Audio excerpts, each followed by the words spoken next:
आपसे वादा करते हैं, क्योंकि मुझे ध्यान है कि जब मैं आप लोगों के बीच में आया था तो मैंने दादा मांडू से एक विनती हाथ जोड़ के की थी कि दादा मांडू मुझे इतनी शक्ति देना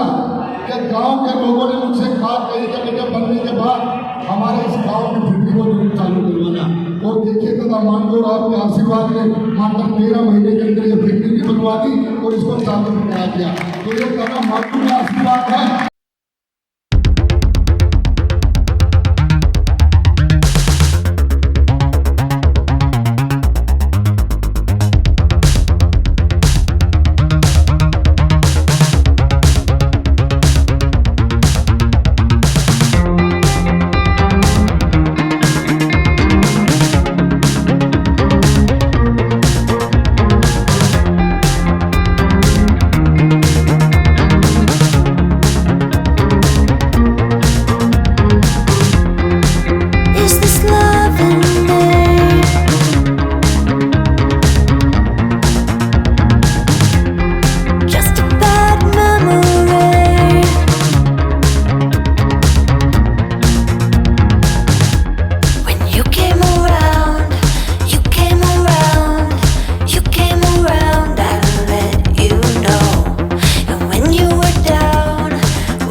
देखिए,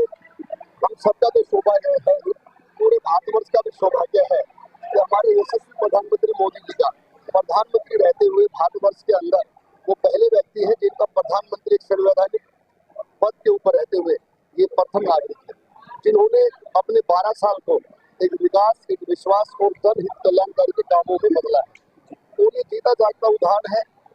अगर विकास की दृष्टि से देखें तो भारत को अपने आप को पूरे विश्व के अंदर एक नई संरचना के रूप में पेश किया है। इसके साथ अगर जनता के विश्वास को देखें तो जनता ने लगातार उन पर विश्वास जताया है, चाहे वो 2014 का इलेक्शन हो, चाहे वो 19 का हो, चाहे वो 24 का हो।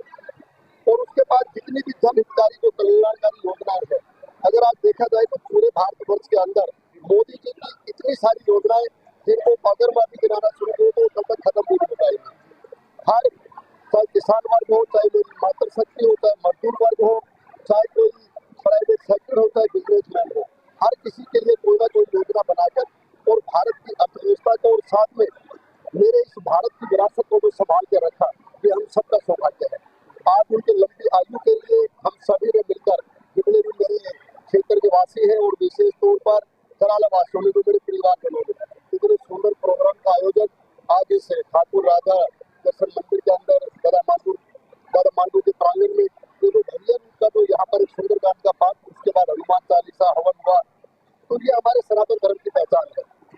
और हमारे यशस्वी प्रधानमंत्री मोदी जी तो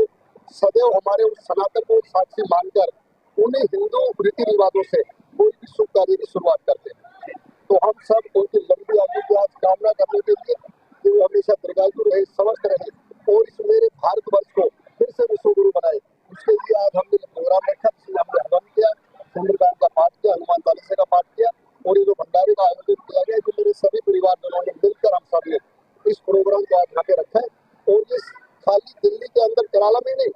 पूरी दिल्ली के अंदर, पूरे विश्व के अंदर ही कहूँगा मैं, तो भारतवर्ष में तो है, विश्व में भी अनेकों जगहों पे हमारे सनातनियों ने उनके लंबी आयु के लिए प्रार्थना की है। तो हम सबका सौभाग्य है कि आज हमें एक ऐसे महापुरुष आदरणीय प्रधानमंत्री मोदी जी, एक प्रधान सेवक, एक सच्चे चौकीदार, एक सच्चे सिपाही, हर व्यक्ति की समस्या को समझने वाले, हर वर्ग को समझने वाले, हर उस व्यक्ति को आत्मनिर्भर बनाने के लिए जिससे मेरे भारत का विकास हो सके, सदैव उसके लिए चलते रहते हैं और सदैव उनके लिए काम करते हैं। आज भारत के प्रति पूरे विश्व के देशों का एक अलग ही रूप है। उनको उम्मीद है कि भारत ही आने वाला वो समय है जो पूरे विश्व के साथ मिलकर सेवा परमो धर्म को भी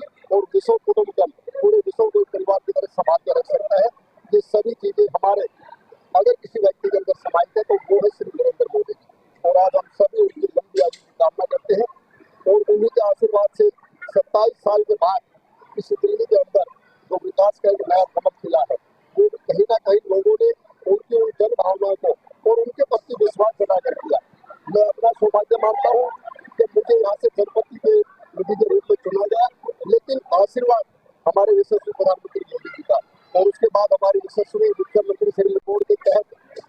कम से कम 400 करोड़ रुपए का 2 साल के अंदर जो मुझे बजट दिया,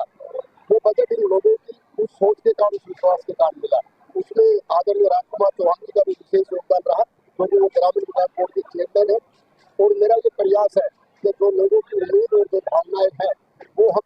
आने वाले कुछ ही दिनों में पूरी करके अपने स्कूल का विधानसभा को एक नए विकास की गति दें और सभी के साथ मिलकर हर वो काम करें जो मेरे स्कूल का विधानसभा दिखता है। तो आज मैं सभी का हाथ में जा रहे से आभार करता हूँ कि उन्होंने यशस्वी प्रधानमंत्री मोदी जी की लंबी आयु के लिए प्रार्थना की। सुबह से 8 बजे से हमारा सहयोग कर रहे हैं, उनकी लंबी आयु के लिए भगवान से प्रार्थना कर रहे हैं। तो ये सब हमारी उस विरासत की, हमारे उस संस्कारों की पहचान है, क्योंकि मोदी जी ने विरासत और विकास दोनों को एक साथ आगे बढ़ाया है। अगर सही मायने में देखा जाए तो मेरा ये मानना है कि अगर हम धार्मिक और सांस्कृतिक तौर पर आजाद हुए हैं तो 2014 के बाद हुए हैं। हमारे देवी देवताओं के प्रति जो हमारे मन के अंदर इच्छा, हमारे युवा बच्चों के अंदर हमारे जितने भी तीर्थ स्थल थे उनका सौंदर्यीकरण करना, वो सब 2014 के बाद ही संभव हुआ। तो हम सबका सौभाग्य है कि हमें एक ऐसे व्यक्ति, आज प्रधान सेवक और सच्चे चौकीदार के रूप में मिले हैं जो 140 करोड़ देशवासियों को अपने साथ लेकर चल रहे हैं। और मुझे पूरा विश्वास है कि आने वाला समय भारत का है। हमारे यशस्वी प्रधानमंत्री मोदी जी ने एक नए भारत की नींव रखी है और करोड़ों देशवासी उनके इस विश्वास के साथ उनके साथ